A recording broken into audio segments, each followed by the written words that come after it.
Hello guys, स्वागत है आपका इग्नू क्लासेस में। तो आज हम करने वाले हैं BEGE 142, जो कि हम फर्स्ट ब्लॉक का फर्स्ट यूनिट हम पढ़ रहे थे, जिसका हमने इंट्रोडक्शन पढ़ा था। तो अब हम उससे आगे की बात करते हैं।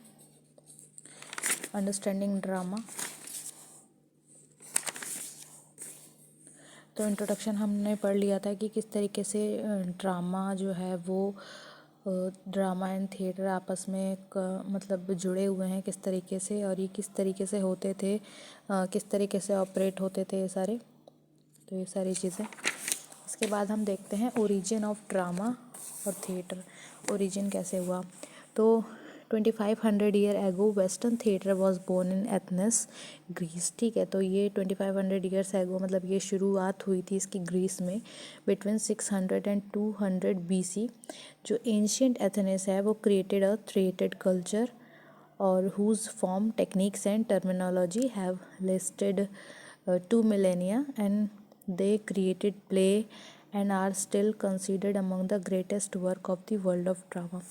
यानी कि ये 2500 ईयर एगो ये शुरू हुआ था, और मतलब ऐसा कहा जाता है कि मतलब बॉर्न हुआ था ग्रीस में। ठीक है, और ये जो क्रिएटेड हो मतलब ये जो मतलब होता था, बनता था, वो कल्चर वाइज, टेक्निक वाइज और टर्मिनोलॉजी वगैरह ये सारी यूज़ करके प्ले जो है वो पूरा कंडक्ट किया जाता था।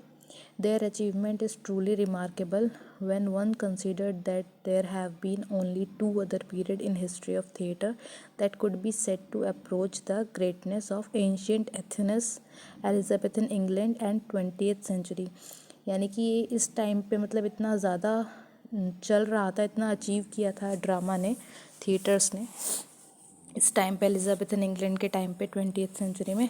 The theatre of ancient Greece involved from religious rites which date back to at least 1200 BC। यानी कि जो थिएटर है एंशियंट ग्रीस का वो इवॉल्व था जो रिलीजियस राइट्स होते हैं इन सारी चीज़ों को लेकर के।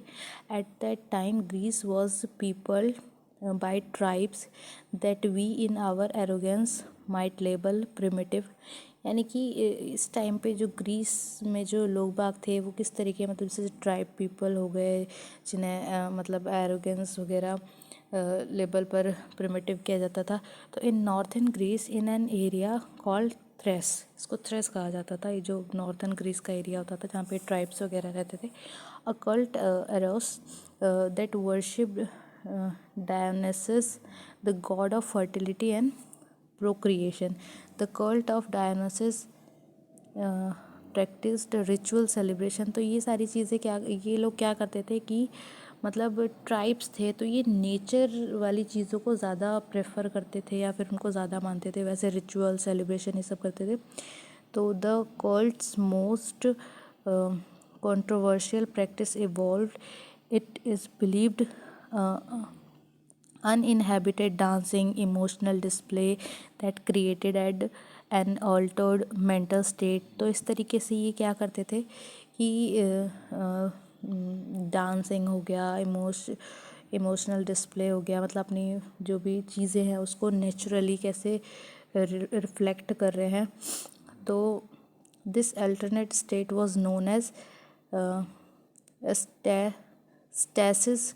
Stacy was an important religious concept of the Greek. ये जो स्टैसी है ना, ये एक बहुत ही मतलब एक कॉन्सेप्ट है बहुत ही इम्पॉर्टेंट ग्रीक में। Who would come to see theatre, जो हमें थिएटर्स में देखने को मिलता है। A way of realising powerful emotion, क्या रिप्रेजेंट करता है, पावरफुल इमोशन रिप्रेजेंट करता है। तो it meet with resistance the cult spread through the tribe of Greece. During this time, the rites of Dionysus become mainstream and more formalized and symbolic। तो ये इस तरीके से बढ़ा और ये मेन स्ट्रीम भी दिखाई दिया हमें, वहाँ पे फॉर्मलाइज्ड भी हुआ और सिम्बॉलिक के ज़रिए यूज़ भी होता था। An essential part of the rite of Dionysus was the dithyramb। The word means choric hymn। This chant of hymn was probably introduced into Greece early, accompanied by mimic gesture and probably music। तो ये सारी जो चीज़ें हैं मतलब जो chant और him है वो प्रोबेबली मतलब इंट्रोड्यूस करता है ग्रीस में, जो स्टार्टिंग का मतलब शुरुआती जो accompanied by the mimic gestures है, प्रोबेबली जो म्यूजिक्स वगैरह है उसको रिप्रेजेंट करता था। It began as a part of a religious ceremony, hymns describing adventures. तो ये सारी चीज़ें हमें इसमें देखने को मिलती हैं। ठीक है, अब इसके बाद आते हैं, जब ओरिजिन हो जाता है तो ग्रीक का जो थिएटर है, ग्रीक में स्टार्ट हुआ था, तो उसका ग्रीक थिएटर के बारे में देखते हैं। By 600 BC in Greece the most prominent city state was Athens, जो हमने अभी पढ़ा। Athens, it was here that the rite of Dionysus, हो सकता है ये प्रोनाउंसिएशन इसका कुछ और हो तो आप लोग देख लेना एक बार, और अगर इसका प्रोनाउंसिएशन कुछ और है आपको कहीं मिलता है तो आप कमेंट में ज़रूर बताइएगा। तो rites of Dionysus evolve into theatre in about 600 BC। Arion of Methymna Corinthian wrote down formal lyrics of the dithyramb later। मतलब कि ग्रीक थिएटर जो है इसका मतलब इसमें जो इवॉल्व था, जो भी चीज़ें राइट्स वगैरह वो सब हमारे को इसमें देखने को मिलते हैं इसके लिरिक्स में। उसके बाद हम बात करते हैं ग्रोथ ऑफ ड्रामा। एक बार आप लोग देख लेना कि किस तरीके से मिरेकल प्लेज होते थे इसमें, मिस्ट्री प्लेज होते थे इसमें। ठीक है, तो ये सारी चीज़ें मतलब धीरे धीरे कैसे शुरू हुआ मिरेकल, मिस्ट्री, मिडाइवल थिएटर में। तो उसके बाद हम देखते हैं टाइप्स ऑफ स्टेजेस। ये क्वेश्चन शायद आया भी था उसमें, अभी जो एग्ज़ाम हुए हैं जुलाई में, जून में 2022 में, उसमें एक क्वेश्चन भी आया था ग्रीक थिएटर का। ठीक है, तो इसे हम यहाँ पे अच्छे से पढ़ेंगे, वहाँ पे बहुत कम उसमें था, यहाँ पे थोड़ा अच्छे से दिया हुआ है। टाइप्स ऑफ स्टेजेस में दे रखा है यहाँ पे। Drama has undergone significant changes with passage of time. Stage type also change and have thus required different form of acting. मतलब धीरे धीरे जैसे चीज़ें बढ़ती गई उसी तरीके से टाइप्स भी बढ़ते गए, कैटेगराइज भी बढ़ती गई चीज़ें जैसे जैसे ऐड ऑन हुई हैं। तो drama period wise can be classified into both categories as follow. जो ग्रीक एंड रोमन है क्लासिकल थिएटर, ठीक है, नेटिव ड्रामा आता है 1066 से 1500 में। फिर रेनेसा आता है 1500 टू 1660 में, जिसमें एलिजाबेथन ड्रामा है, जैकोबियन कैरोलिन है। उसके बाद आता है 1660 से 1700 तक। उसके बाद 18, 19 और 20th सेंचुरी का ड्रामा आता है। तो जो ग्रीक थिएटर है उसको हम देख लेते हैं कि plays in ancient Greeks was staged in amphitheaters which were marked by the round stage about 3/4 surrounded by the audience। इसमें क्या होता था कि मतलब राउंड स्टेज होता था अबाउट द 3/4 सराउंडिंग्स में, जो था 3/4 में डिवाइडेड होता था ऑडियंस के लिए। Since amphitheatres were very large and could hold great mass of people. मतलब ये इसका साइज़ इतना बड़ा होता था कि काफ़ी मात्रा में इसमें ऑडियंस आ सकती थी। जैसे कि लगभग जैसे इसके अकॉर्डिंग बताया गया 25,000 लोग इसको देख सकते थे। 25,000 लोगों के यहाँ पे देखने का बंदोबस्त था। The actors could hardly be seen from far back and for this reason acting including speaking could in a loud declamatory voice, wearing mask and symbolical costumes and acting with large gesture। यानी कि मतलब इस तरीके से अच्छे से मतलब पहले से ही इतने अच्छे से इसको बंदोबस्त किया जाता था कि ऑडियंस को मतलब हर चीज़ अच्छे से समझ में आए, चाहे वो एक्टर की एक्टिंग हो, उसकी वॉइस हो, उसके डायलॉग्स हो, ठीक है, उसके रिएक्शंस हो, सारी चीज़ें, उसका जेस्चर हो। तो the chorus was a vital part of ancient drama. It had a function of commenting on the play as well as giving warning and advice to character. ये जो चोरस होता था वो भी एक वाइटल पार्ट माना जाता है इसका। इसमें क्या आता है, function of commenting the play, मतलब सारी चीज़ें इसमें जो एडवाइस की जाती हैं या फिर वार्निंग्स होती हैं कैरेक्टर्स के लिए, वो सारी चीज़ें इसमें इंक्लूडिंग होती है। The stage scenery was neutral and was accompanied by the real landscape surrounding the amphitheatre plays were performed in daylight, मतलब ये डे लाइट में इसको परफॉर्म किया जाता था। जो एंशियंट ग्रीक ड्रामा है वो परफॉर्म्ड होता था स्पेशल ओकेशंस पे, जैसे कि रिलीजियस सेरेमनीज़ हो गया या फिर रिचुअल्स हो गए या symbolic and also didactic purpose हो गया, इन सारी चीज़ों में, ठीक है।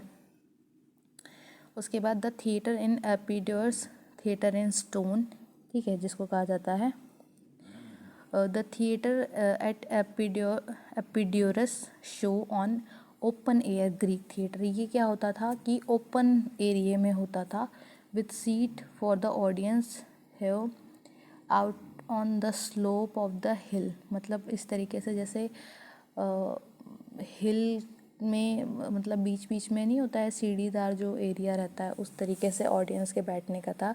The most prominent feature of the theatre is a large dancing circle और orchestra for the chorus. At the side of the right is one of the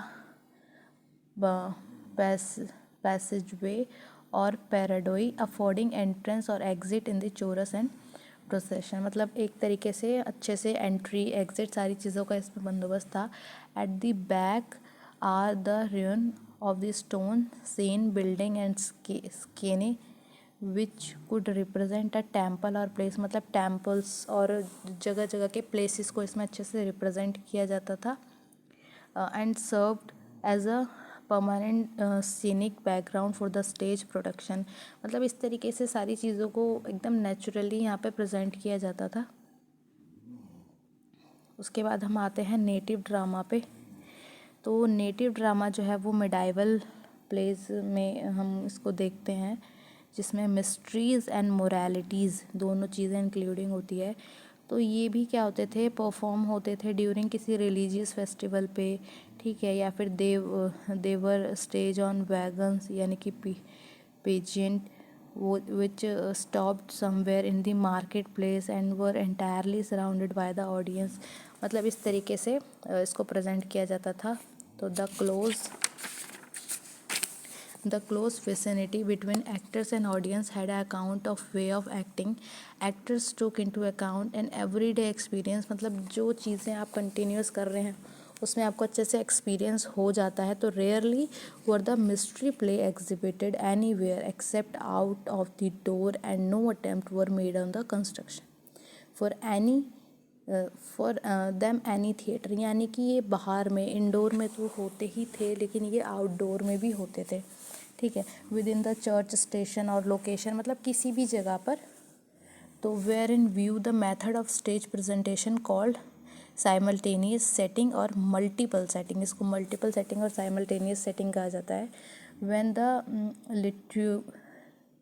liturgical plays ceded their position to the mystery cycle, the seats or small platform elaborated into mansions, sometimes made into little rooms by provision of curtains at the side and back, sometimes decorated with the carved or painted scenery, and the plated served its original function। तो मतलब इसको किस तरीके से कभी कभी छोटे छोटे रूम्स में या फिर छोटे छोटे जगहों पर डेकोरेट करके या फिर पेंटेड सीनरी वगैरह प्लेटेड करके फंक्शन को ओरिजिनल तरीके से दिखाया जाता था और उसको कंडक्ट किया जाता था। उसके बाद हम बात करते हैं एप्रॉन स्टेज की।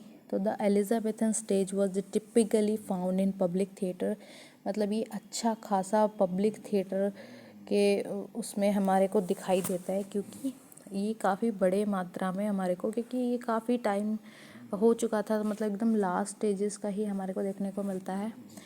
तो typically found in public theatre, for example play were not longer performed outside, however it was still open air theatre, मतलब खुले में ही किया जाता था। From 1580 to 1642 in London theatre presented almost every day a number of play, both old and the new, each one a medley of style। हर एक का एक अलग तरीका था, हर एक का स्टाइल था। Theatre was simple in structure, बहुत ही सिंपल हुआ करते थे। Mostly circular in form, within was a courtyard open to the sky, मतलब एकदम आसमान के नीचे, surrounded by 2 or 3 tier of covered galleries होती थी पब्लिक के बैठने के लिए वहाँ पे।